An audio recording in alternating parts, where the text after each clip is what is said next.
Mark, I want to talk about a couple pieces with regards to artificial intelligence. One from the New York Times, which workers will AI hurt most, the young or the experienced? And one from the Wall Street Journal, CEO starts saying the quiet part out loud, AI will wipe out jobs. And let's tackle the New York Times one first in terms of which workers will AI hurt the most. Young or experienced, I think, is the wrong way to look at this, because it's basically saying, like, okay, is this, something where we're going to get rid of the cheap workers or the ones with, lots of institutional knowledge? And I think ultimately it's going to be different in different industries depending on where the real value lies. I know that's kind of a cop-out, but it's just how it usually is. It's not usually one or the other. It's usually one and the other. Your thoughts? I'll make a really bold prediction here.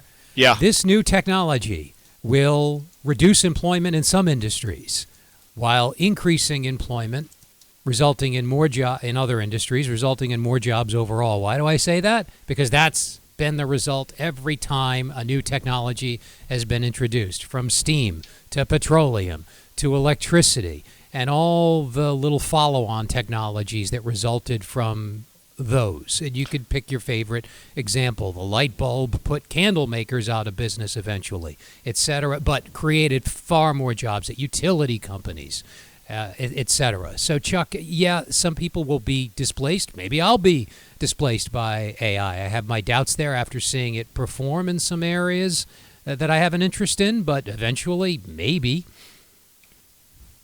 Sorry, that was the end of my thought. I thought there was going to be something after the maybe. Because normally you don't end a sentence with maybe.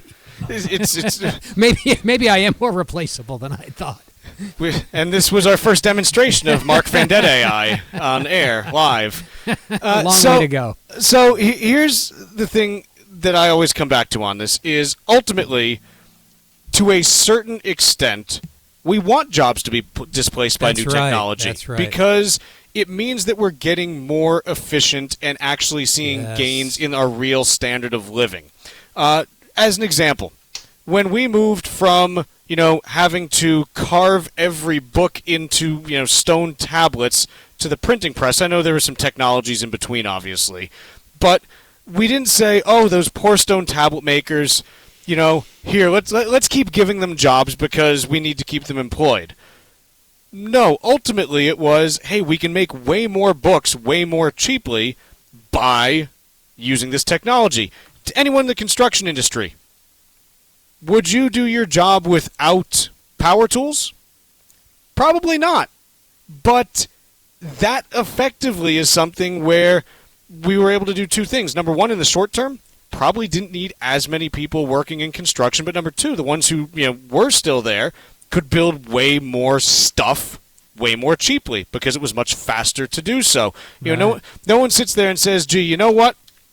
I would prefer to just use, a nice little handsaw to do everything as opposed to anything, using electricity. No, give me the electricity. Let me build faster. So when it comes to AI displacing Mark, me, Tucker, or anyone else, because I do think that the intersection of AI and robotics is now a place where in the next few years, for the first time ever, I'm starting to feel that tradespeople are not entirely safe. That may be true, but they'll be repositioned, and that sounds like a horrible, cold, and clinical way to describe somebody perhaps losing their livelihood. There will be some of that, but to your point, that happens every day.